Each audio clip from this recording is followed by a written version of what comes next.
Welcome to the IPL Catch-Up over here on Sporticast. You're here with me, Ziyaad Parker. So it's been almost a week of the IPL now, and we've gone through 6 games. I just wanted to go through a couple of the talking points that stood out for me from the past week. So we're going to start with RCB. Obviously, a lot of people's favorite team. RCB has tons of supporters that I know in my circle of friends and so on. And I think what's been quite refreshing from the RCB perspective is that RCB have won both their games firstly.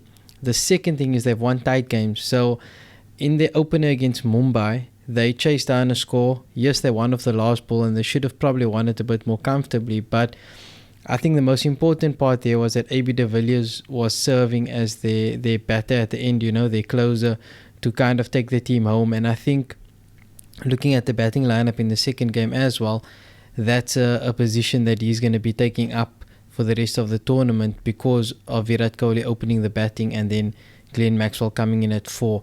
I think it's a really good move from them. There is that discussion about your best batter facing the most balls, but at the end of the day, that doesn't guarantee you win games. And I think you're going to win more games with AB de Villiers present at the crease at the end than you are going to lose. So I think that's a really encouraging thing for RCB, and it's a good start for them to show, they hold their nerve. And it's exactly the same thing they did against the Sunrisers last night, where that game was pretty much done. The Sunrisers should have chased that easily. Traditionally, that's what's been happening. But the way things are unfolding in Chennai is that the team batting first always has a chance. And Shahbaz Ahmed came on, took 3 wickets in 1 over. He took Bairstow, Pandey and Abdul Samad, and that turned the game on its head. And unfortunately, the Sunrisers couldn't come through in the end. But again, Harshal Patel, who bowled the death overs and took 5 wickets against Mumbai, bowled the last over again in the second game and seems to be the designated closer for this team. So it's good that RCB are giving their players clear roles and clear identities, and I think that's going to serve them well going forward. Point number 2, collapses in Chennai. We've seen quite a number of teams go from being in a decent position to losing several wickets at the death and not scoring at the usual run rate, and not finding the boundary as easily, which was quite apparent in last night's game where the Sunrisers collapsed. We saw KKR collapse against Mumbai the other night, as well as Mumbai themselves not finishing off strong in both the games that they've played. So I think what we're seeing early on in Chennai is that it's very difficult to hit off ball 1, and the batters that get set are going to have to find a way to stay in and switch gears to find the boundary a bit more easily towards the end, which I think might be a bit better than new guys coming in and trying to score boundaries, which makes Krunal Pandya's innings the other night even that more amazing. 15 of 9 doesn't seem like much, but ultimately it was the difference for Mumbai against KKR in terms of their total that they ended up on. So looking at Chennai again, the bowlers also have done really well.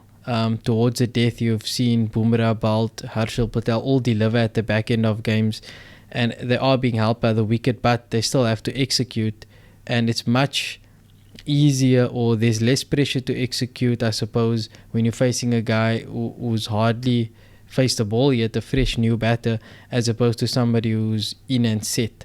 So yeah, it's quite interesting what's happening at Chennai. And then also often you hear the commentators talking about bowling seam at the end, and I think there's a place for spinners, which we saw from Krunal Pandya bowling one of the last 3 overs in the Mumbai KKR game. We also saw Shahbaz Ahmed come in late in the innings to bowl, and there's definitely merit on wickets like that to use your spinners, and what we saw is that they take wickets, and that way they give the seamers who are going to bowl maybe the last 2 overs a better total to defend.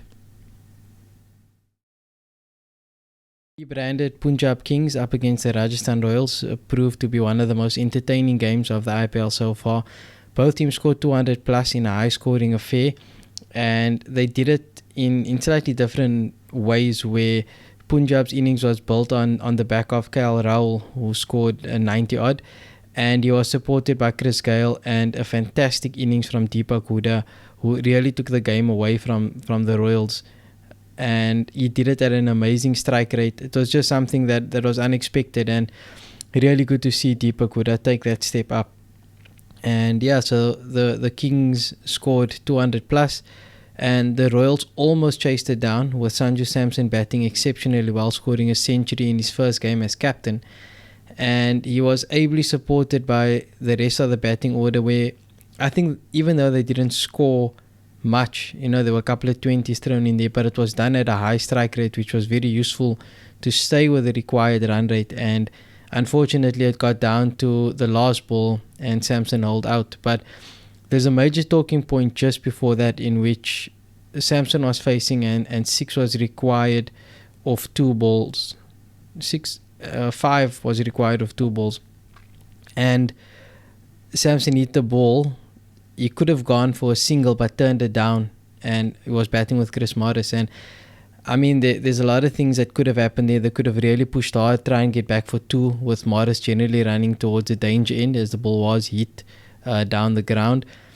But Samson was in fine form. He was feeling confident, and he decided that he would take on the last ball and try and get the boundary himself. And I think just if you look at the odds, 5 of 1, it's a lot harder than 4 of 1. And Morris, one of the most expensive buys in IPL history, is at the other end. So, I think at the end of the day, it wasn't right or wrong from Samson, because obviously in hindsight, you can see the decision didn't pan out.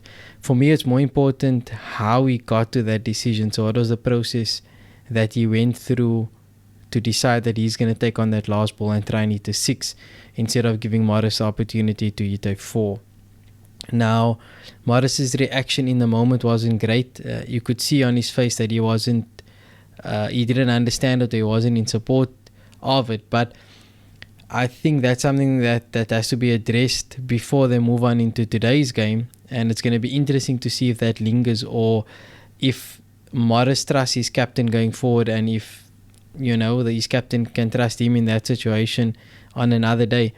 At the end of the day, you see this a lot in cricket games, where certain batters, they take the strike and they want to do it, or they believe they have a better opportunity or better skill set to achieve the challenge. So, I mean, if AB de Villiers is that side and he does it, the whole team is on board with it. So for that to be successful and for the team to support it, it's something that the team has to all agree on. And yeah, let's see if there's any lingering effect from that episode that flows into the next game.